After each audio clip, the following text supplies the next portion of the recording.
Que la paix et la grâce du Seigneur nous soient multipliées.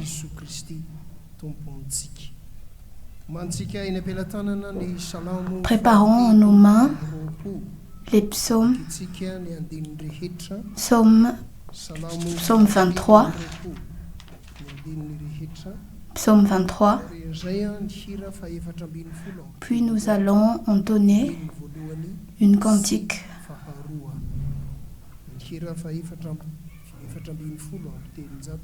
Nous allons entonner une cantique. Levons-nous. Lisons ensemble les psaumes chapitre 23, les psaumes 23, au nom du Seigneur. L'Éternel est mon berger, je ne manquerai de rien. Il me fait reposer dans les verts pâturages, il me dirige près des eaux paisibles. Il restaure mon âme, il me conduit dans les sentiers de la justice à cause de mon nom. Quand je marche dans la vallée de l'ombre de la mort, je ne crains aucun mal, car tu es avec moi. Ta houlette et ton bâton me rassurent. Tu dresses devant moi une table en face de mes adversaires. Tu oins d'huile ma tête et ma coupe déborde. Oui, le bonheur et la grâce m'accompagneront tous les jours de ma vie. Et j'habiterai dans la maison de l'Éternel jusqu'à la fin de mes jours. Amen.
Tous les hommes sont à toi, Jésus. Ta parole est claire. Tu n'es pas venu pour... Tous les hommes sont des pécheurs et tu les appelles pour qu'ils soient ton peuple. Merci parce que nous avons une part en ceci. Tu nous appelles à prêcher et Merci Seigneur, car tu nous appelles pour être ton collaborateur et tu nous appelles pour être tes amis.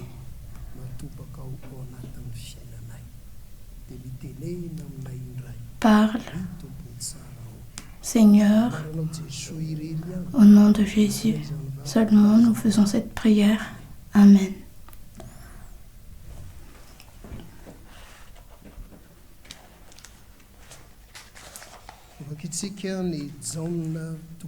Lisons Jean chapitre 1er, versets 10 à 18. Jean chapitre 1er,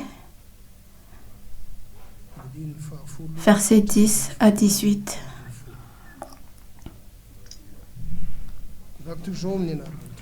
Au nom du Seigneur.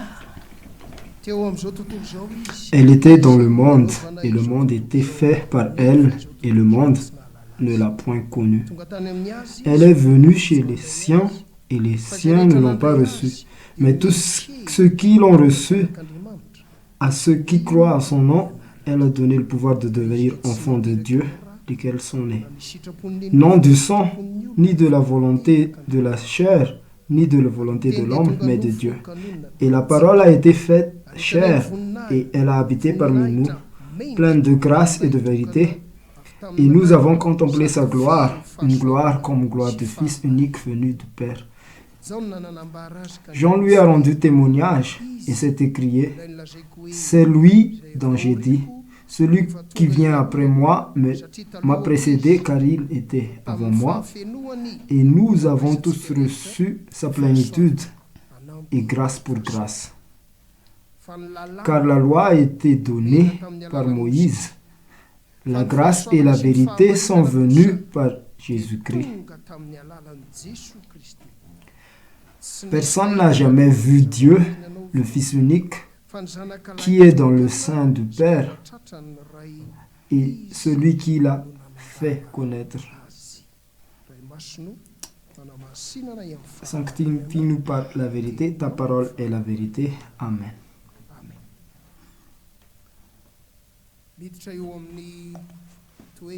Nous entrons dans le 9e et le 10e caractère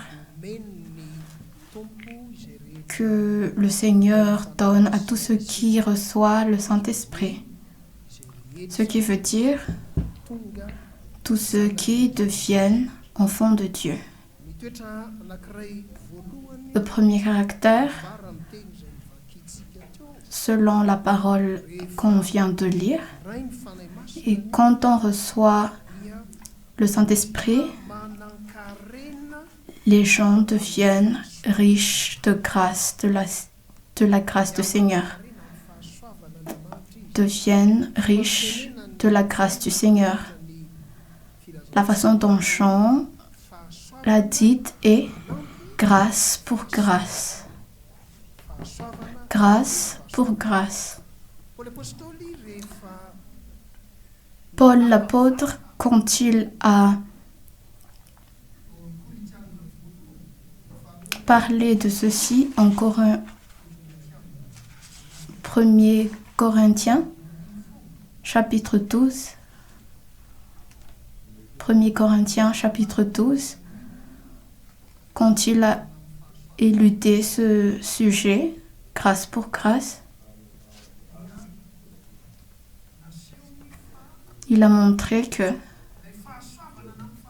cette grâce pour grâce, ce n'est pas seulement pour une personne, c'est dans toute l'Église. Et c'est ce qui rend unique cet caractère que le Saint-Esprit donne ici. Depuis lundi, nous avons vu, depuis lundi jusqu'à hier, nous avons vu à propos de tout un chacun, de tout un chrétien. Mais ici, c'est à propos de chacun, mais aussi de toute l'Église. Il y a une grâce que d'autres reçoivent mais que tu n'as pas. Et il y en a ceux que tu reçois mais que d'autres ne reçoivent pas. En 1 Corinthiens, chapitre 12, versets 7 à 11, l'apôtre Paul a expliqué ainsi. 1 Corinthiens, chapitre 12, versets 7 à 11. Il dit: Or, à chacun, la manifestation de l'Esprit est donnée pour l'utilité commune. Pour l'utilité commune,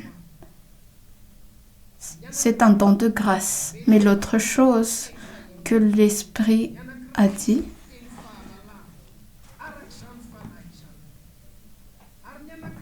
à autre, la foi par le même Esprit, et à autre, le don de guérison par le même Esprit.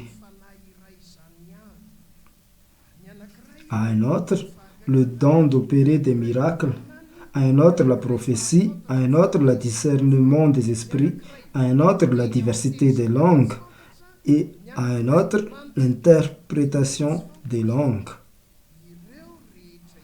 Un seul et même esprit opère de toutes ces choses, les distribuant chacun en particulier comme il veut.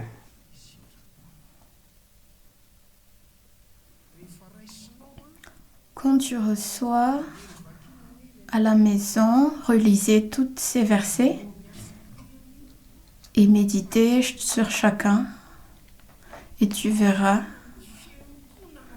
la vie de toute l'Église. Et la vie de toute l'Église montre à quel point elle est riche en dons de la grâce. À quel point les enfants de Dieu sont riches en dons de la grâce et tous ces dons sont en interconnexion. Et tout un chacun reçoit encore plus de dons de la grâce. Et le don de la grâce d'un autre s'échange à celle d'un autre et cela produit un miracle. Quand tu reçois cet caractère ou le don de la grâce qui est riche en Jésus, que le Saint-Esprit donne,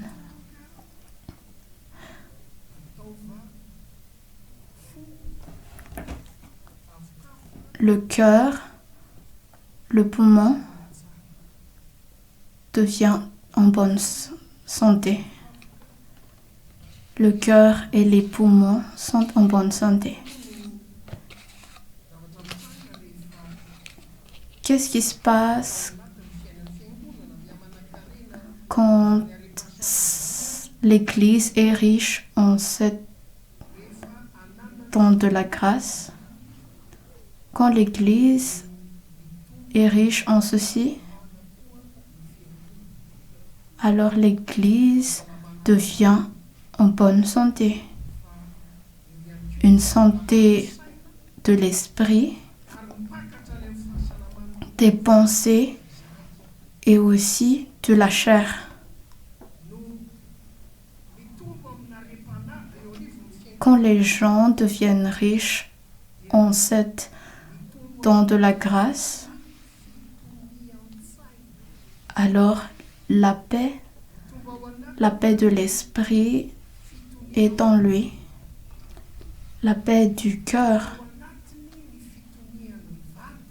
et la paix de la chair aussi.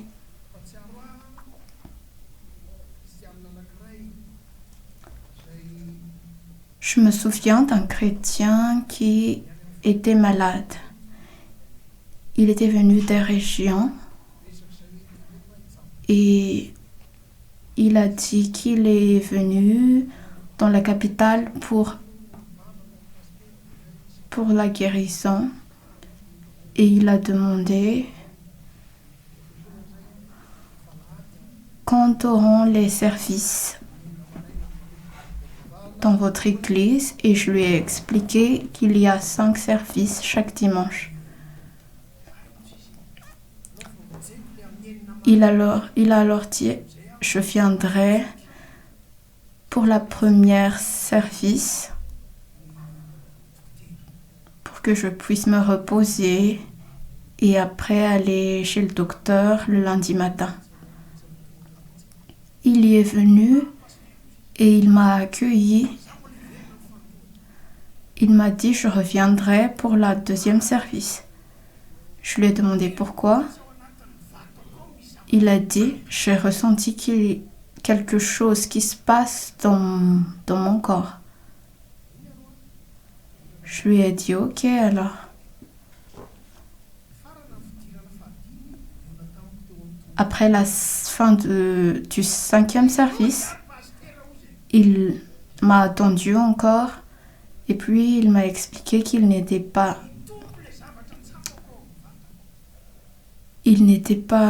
rentré et il a dit que la chose qu'il a ressentie en lui s'est encore multipliée et il a dit qu'il y a quelque chose d'étrange qui se passe en lui. Et je lui ai dit, va te reposer parce que tu dois aller chez le docteur demain. Et le lendemain, il y est encore revenu. Et il m'a dit, je n'irai pas chez le docteur. Je rentrerai. Je lui ai demandé pourquoi. Alors il m'a dit, je suis guéri. J'ai ressenti, il a dit que pendant tous ces services, il y a eu quelque chose qui a changé dans mon corps. Les douleurs que j'ai ressenties,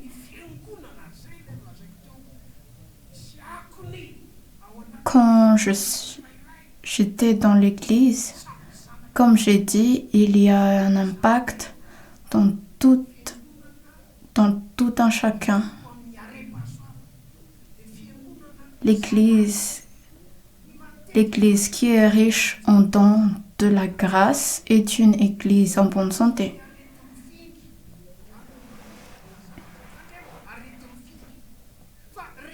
D'autres disent qu'il y a des maladies transmissibles.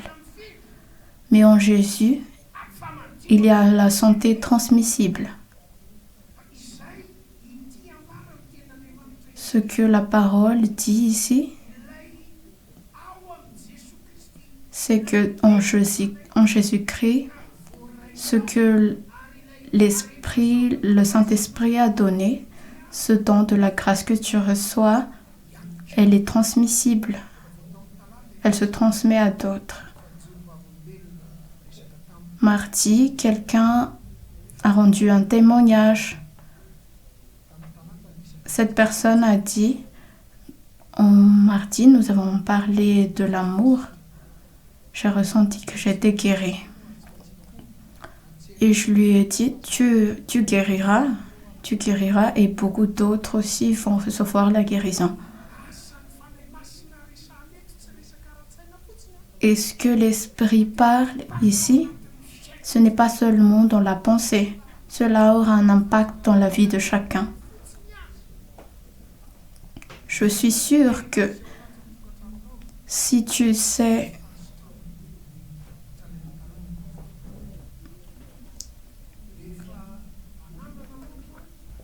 pardonner, cela aura un impact dans ta famille.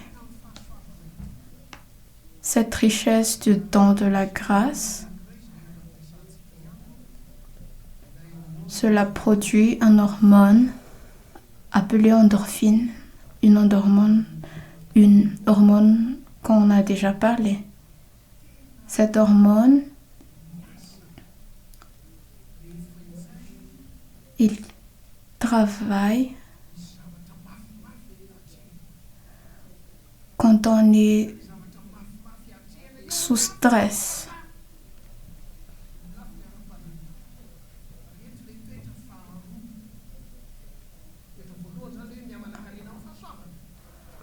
La première caractère, c'est quand la grâce se multiplie dans l'Église. La chose qui se produit dans l'Église, c'est une bonne chose. L'Église et les chrétiens deviennent encore plus comme Jésus, à son image. Qu'est-ce que cela veut dire? Être à l'image de Jésus, c'est pas que les femmes deviennent des hommes parce que Jésus est un homme, mais c'est que nous avons le pouvoir de l'Esprit Saint, et nous vivons une vie d'esprit comme Jésus. Dieu nous donne du pouvoir pour que nous puissions combattre chaque jour.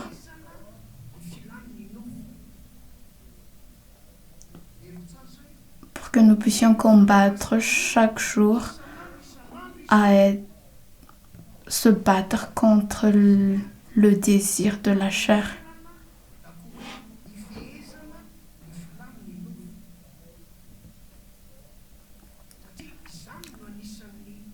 Car Jésus est venu pour cela.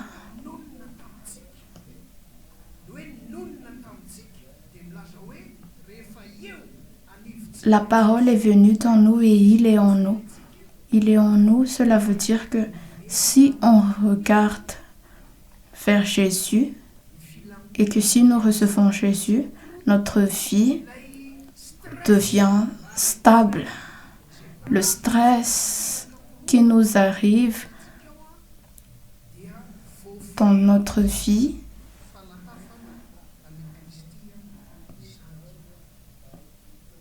cela est englobé dans être à l'image de Jésus-Christ. C'est comme une personne qui fait le sport.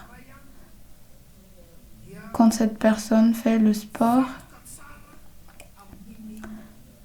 cette personne se concentre dans le sport qu'elle fait, surtout lors d'une compétition.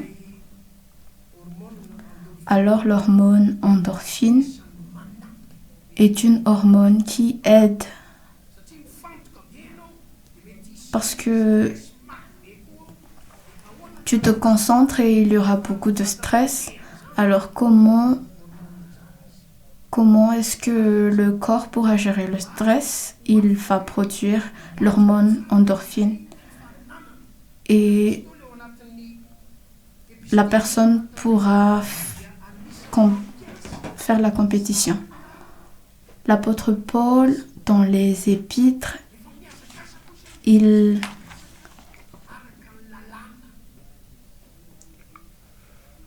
produit cette image de l'athlétisme. Quand on court, il y a une discipline. Dans une course de vitesse à 100 mètres,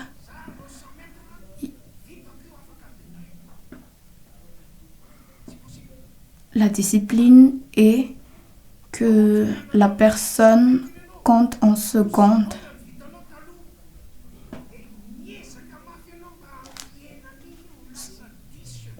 « 100 mètres en 12 secondes, tu pourras encore le réduire à 100 mètres à 10 secondes. Et cela doit se faire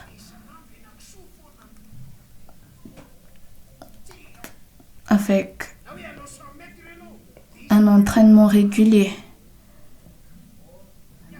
Et si tu vas faire une course de 100 mètres, tu ne dois pas manger de porc chaque soir, ni boire chaque soir, boire de l'alcool. Alors il y aura une discipline, et cette discipline, ça te rapproche de Jésus. Ça nous rapproche de à l'image de Jésus. 2 Corinthiens, chapitre 2. Chapitre 3. 2 Corinthiens, chapitre 3, versets 17 et 18. 2 Corinthiens, chapitre 3, versets 17 et 18. L'apôtre Paul dit: Or, le Seigneur, c'est l'Esprit. Et là où l'Esprit du Seigneur, là est la liberté. Lisons ensemble le chapitre, verset 18. Nous tous qui, le visage découvert, contemplant comme dans un miroir la gloire du Seigneur, nous sommes transformés en la même image, de gloire en gloire, comme par le Seigneur, l'Esprit.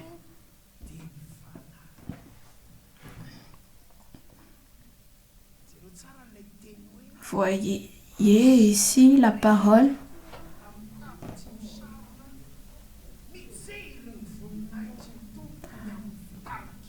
Nous voyons la gloire du Seigneur comme au miroir. Et quand tu regardes le miroir, si tu regardes le miroir, tu vois ton image. Et si tu regardes un miroir et que tu vois un cheval, il y a quelque chose qui ne va pas. Alors,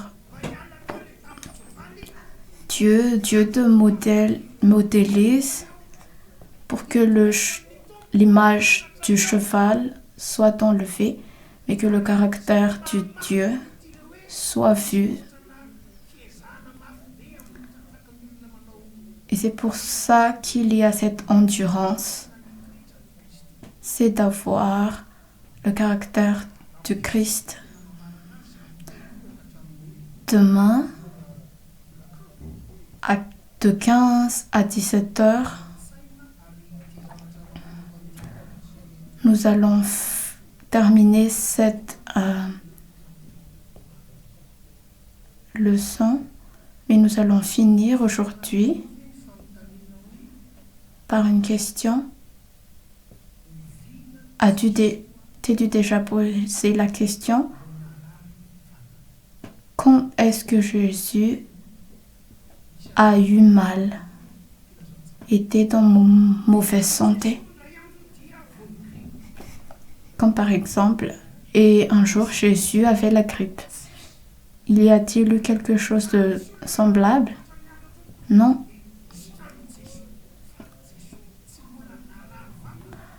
Jésus a guéri, mais il n'a jamais été malade. Quand est-ce que Jésus a été stressé ou qu'il était fou? Non, les autres étaient fous, mais Jésus ne l'a jamais été. Quand est-ce qu'il a eu mal au cœur? Tu n'as jamais vu quelque chose de pareil, non? Quand est-ce qu'il a eu mal dans son âme, dans son esprit? Il n'y a jamais eu quelque chose de pareil. Cette question revient souvent dans ma vie.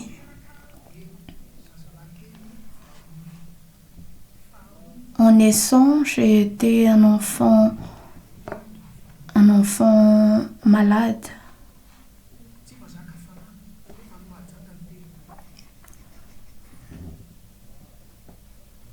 Je ne résiste pas à la chaleur, bien que j'ai été née à Madang. J'allais souvent à l'hôpital. Mais ma vie ne devait pas être ainsi comme c'est.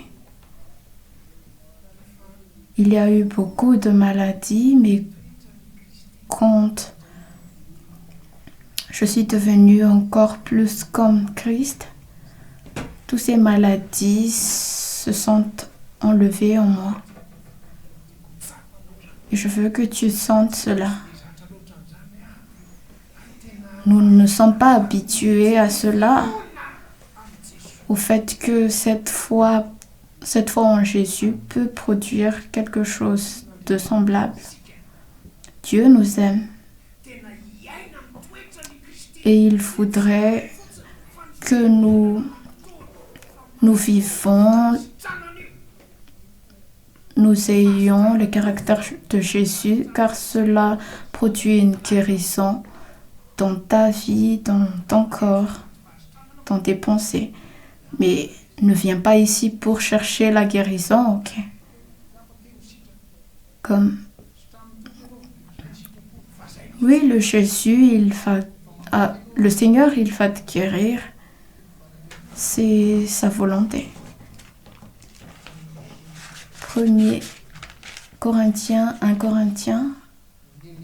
chapitre 11, verset 27 à 30.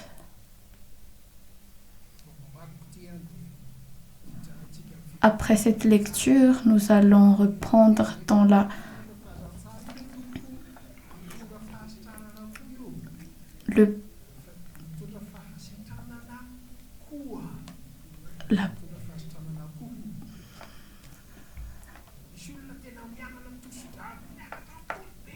il y a des gens qui ont eu la tension très élevée, mais à chaque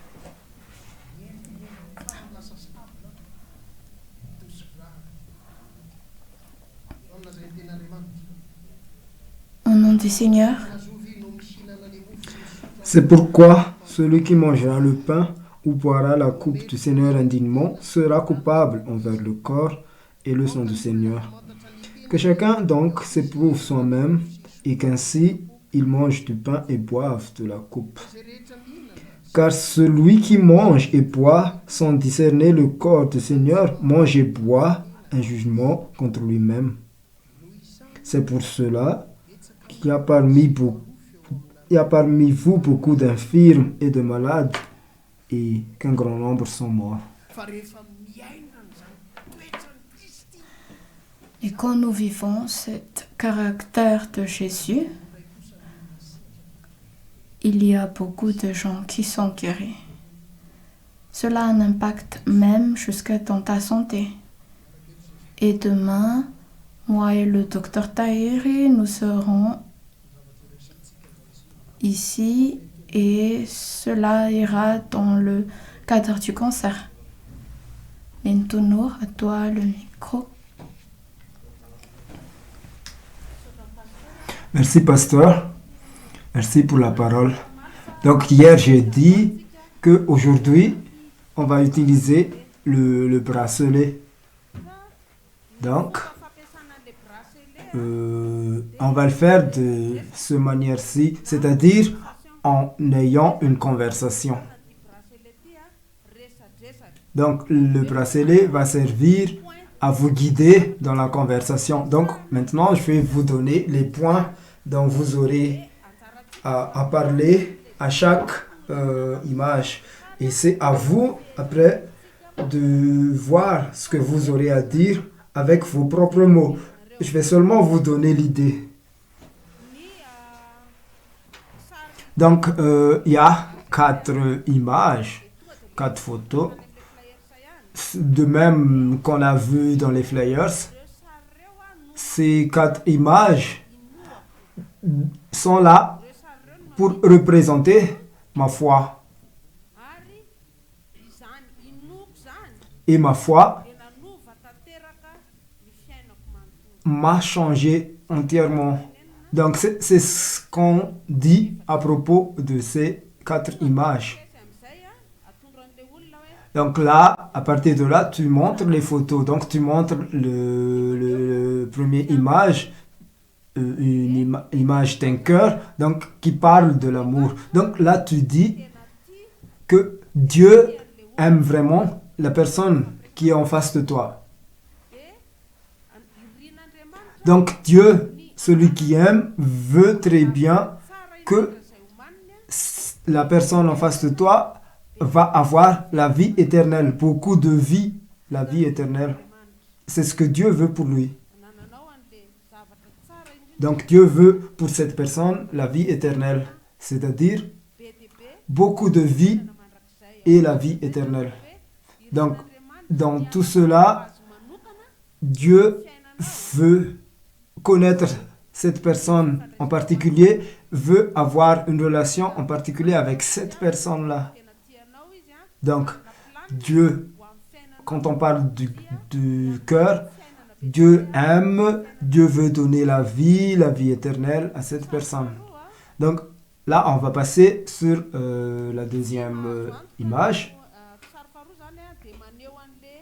c'est-à-dire une image de division. Donc l'image va représenter la division entre, la séparation entre la personne qui voulait aller de l'avant en lui tout seul et chercher une vie séparée de Jésus, mais une vie qui n'est pas en Dieu. C'est-à-dire quand il va aller ailleurs pour chercher une satisfaction personnelle, c'est-à-dire pécher. Donc, l'image numéro 2 montre la séparation de l'homme à Dieu suite au péché. Et à partir de là, cette personne-là ne vit plus la vie que Dieu lui a, la vie éternelle, beaucoup de vie que Dieu veut donner à l'homme.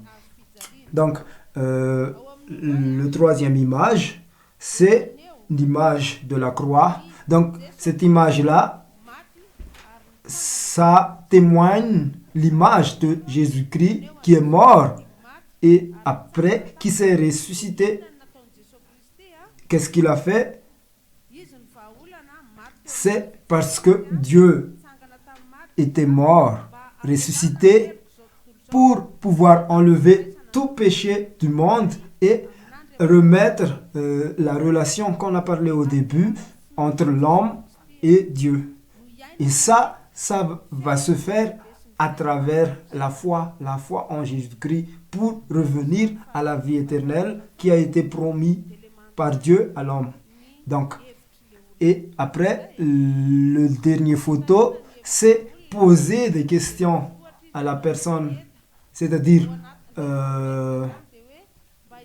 dans la discussion, tu vas lui demander, est-ce que toi aussi, tu veux avoir cette vie-là avec Dieu, avec tous ses plans, c'est-à-dire te donner une nouvelle vie et te donner la vie éternelle. Donc, à partir de là, si la personne va répondre oui, toi, tu vas le guider dans la prière. J'y vais un peu vite parce que je veux tout expliquer jusqu'à la fin.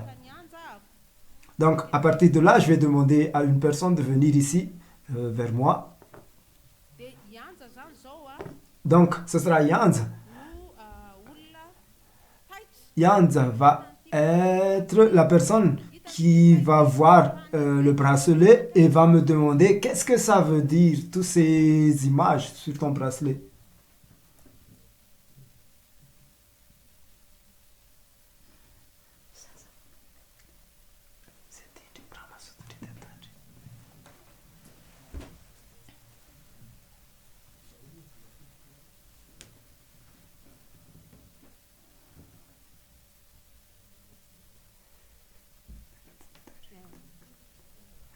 Ok. Mais c'est quoi tous ces symboles sur vos bracelets là? Tu vois, sur mon bracelet, ce sont des images qui représentent ce que moi, en qui je crois. C'est-à-dire quelque chose qui m'a sauvé. Comment tu t'appelles déjà? Je m'appelle Yanza. Yanza, ok.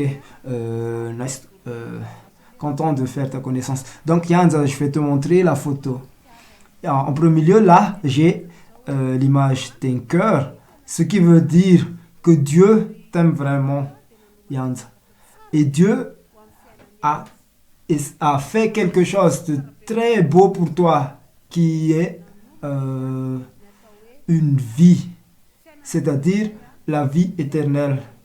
une vie différente de ce que toi tu vis en ce moment. Donc Dieu veut avoir une relation particulière avec toi pour que toi, tu vas vivre la vie éternelle que Dieu a promis. Est-ce que Jans croit en ça? Je n'y crois pas vraiment. Oui, oui, c'est vrai. Tu comprends, je comprends que tu n'y crois pas. Parce que, regarde, il y a un second image qui signifie que on s'est séparé de Dieu. On s'est juste foutu de Dieu et on a cherché notre vie qu'on pense meilleure avec nos propres sens, dans notre propre intérêt, différemment de celui de Dieu.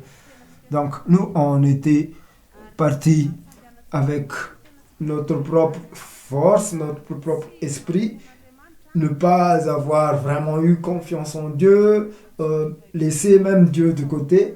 Donc tout ça, tout ce que j'ai dit là, ça s'appelle péché. Mais Yann, est-ce que tu connais des péchés? Oui, voler, tuer des gens. Je pense qu'il y a des gens bons, mais ils ne sont pas parfaits. Oui, tu as complètement raison. Mais Dieu, même si on a péché, même si on a beaucoup de péchés, Dieu a déjà aussi une solution pour nous. C'est ce que représente la troisième photo qui est là. Ce qui montre Jésus-Christ qui est mort, mais qui ensuite était ressuscité pour la raison du péché du monde. Parce que Dieu, il aime beaucoup le monde. Donc, il a donné son Fils, son seul, unique Fils, pour résoudre notre problème. Donc, à travers la foi qu'on a envers Dieu, on va pouvoir vivre et entrer dans la vie éternelle. À travers la foi aussi, on peut avoir une belle relation particulière avec Dieu pour qu'on ait un objectif précis dans notre vie. Dis, Hans, est-ce que toi, tu veux recevoir Jésus en toi? C'est trop difficile. Il n'y a pas quelque chose. Non, c'est très facile. La Bible nous donne beaucoup d'idées, nous donne l'idée pour qu'on puisse recevoir Jésus-Christ en nous.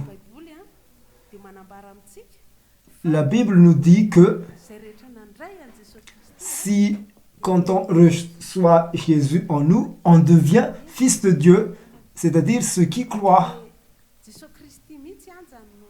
C'est Jésus en ce moment qui se tient devant la porte de ton cœur. Il veut entrer en toi. Donc là, tu as le choix entre recevoir ou pas. C'est pas difficile, c'est très facile. Est-ce que tu veux le recevoir, Jans? C'est-à-dire, là, on a la quatrième image. Qu'est-ce que signifie ça? Oui, je voudrais le recevoir. Donc, si toi, tu veux le recevoir, tu peux le recevoir avec la prière. C'est-à-dire, une prière, une discussion avec Dieu. Et moi, je suis là, je suis prêt à t'aider dans la prière. Donc, je vais te guider par une prière pour que toi, tu reçois Jésus en toi. Pour recevoir la vie éternelle, la vie très belle. Donc là, je vais juste énumérer la prière. Et si toi, tu es d'accord ou ce que tu veux est d'accord avec ça, la prière choisie va dire, Jésus, jusque-là, j'ai suivi ce que moi, je veux et j'ai péché. Merci de m'avoir lavé de tous mes péchés. Viens, entre en moi et aide-moi à vivre la vie que toi, tu as préparée pour moi. Donc là, je t'accepte pour être mon Dieu et mon Seigneur. Merci Jésus. Amen. Est-ce que toi, tu as bien suivi la prière? Est-ce que tu es sûr vraiment de faire la prière? Donc, si toi, tu veux faire la prière, je vais te guider dans la prière. Je vais dire une partie, je vais m'arrêter et toi, tu vas répéter après. D'accord. À chaque fois que je m'arrête, toi, tu dis ce que je dis. Mais il est très important de faire cette prière dans le cœur en pensant que Jésus est là devant toi. Donc toi, tu vas lui dire, lui demander d'être ton ami. C'est pour ça que moi, je vais te guider à parler avec Jésus. Moi, je vais juste te guider. Mais c'est toi qui parles avec Jésus. D'accord? Nous allons prier. Jésus, jusque-là, j'ai fait ce que je veux. Jusque-là, j'ai fait ce que je veux. Et j'ai péché. Merci mon Dieu d'avoir lavé mes péchés. Merci mon Dieu d'avoir lavé mes péchés. Viens et entre dans mon cœur. Viens et entre dans mon cœur. Je t'accepte en tant que Dieu. Je t'accepte en tant que Dieu. Et Seigneur, mon Sauveur. Et Seigneur, mon Sauveur. Aide-moi à vivre la vie. Aide-moi à vivre la vie. Que tu as préparée pour moi. Que tu as préparée pour moi. Pour que j'ai une bonne relation avec toi. Pour que j'ai une bonne relation avec toi. Et vivre la vie éternelle que tu m'as donnée. Et vivre la vie éternelle que tu m'as donnée. Merci, mon Dieu. Merci, mon Dieu. Amen. Amen. Est-ce que tu l'as fait avec ton cœur? Donc maintenant, où est Jésus? Il est en mon cœur. Donc à partir de maintenant, Jésus est dans ton cœur. Toi, Yann, tu es l'ami de Jésus. Et lui, il est tout le temps avec toi. Mais il a besoin de grandir en toi. Donc comment il va grandir en toi? Toi, tu dois prier. C'est-à-dire, comme on a fait tout à l'heure, parler. Ne le laisse pas tout seul dans ton cœur. Parle avec lui. Et après, il faut que tu lis la parole de Dieu. Parce que si tu ne lis pas la parole de Dieu, dans l'évangile selon Jean, si tu ne lis pas la parole parce que la parole ne grandit pas en toi, tu vas tuer Dieu. Et aussi, tu dois également aller à l'église avec les autres personnes qui ont reçu Jésus comme toi. Et maintenant, toi, tu as reçu la vie avec Jésus. N'hésite pas à partager avec les autres pour que les autres aussi vont recevoir Dieu. Ok, d'accord? Ok. Merci beaucoup, Jans. À la prochaine. Oui, à la prochaine fois. Donc, ça a été ça. J'ai pas vraiment vu l'heure, mais c'est ça en gros.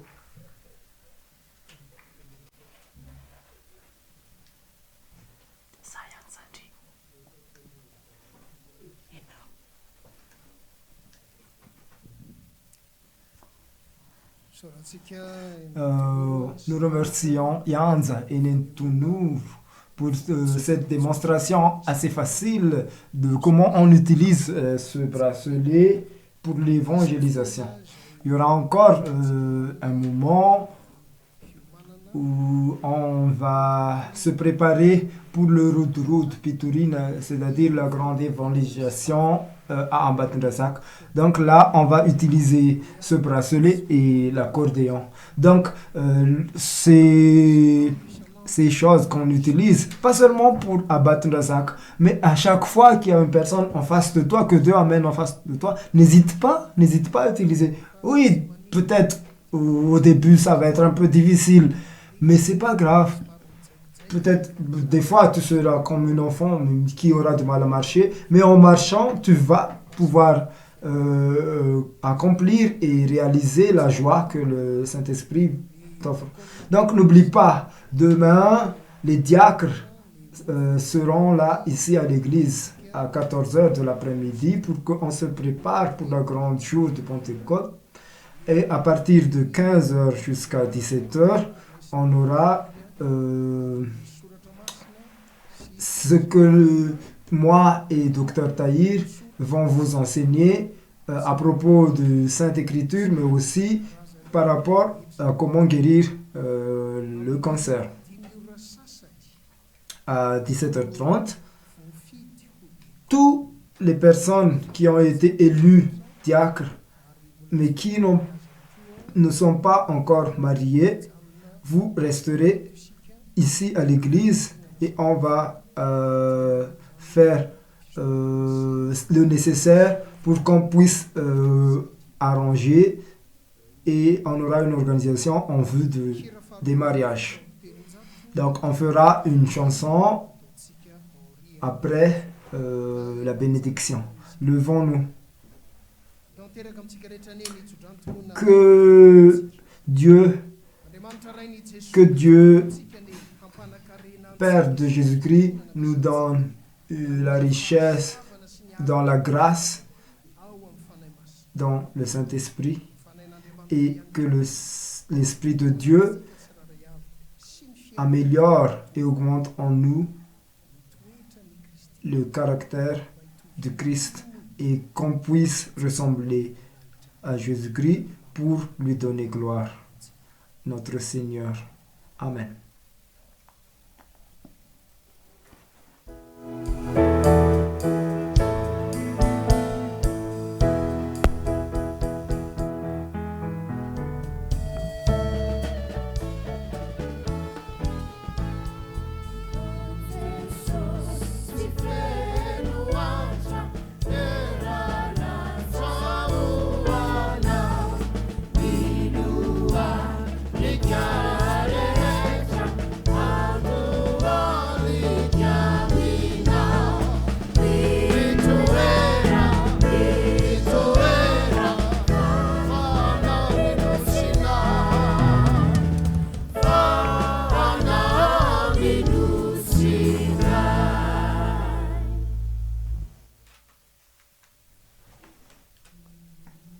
Que la gloire soit à Dieu au nom du Père, du Fils et du Saint-Esprit. Amen.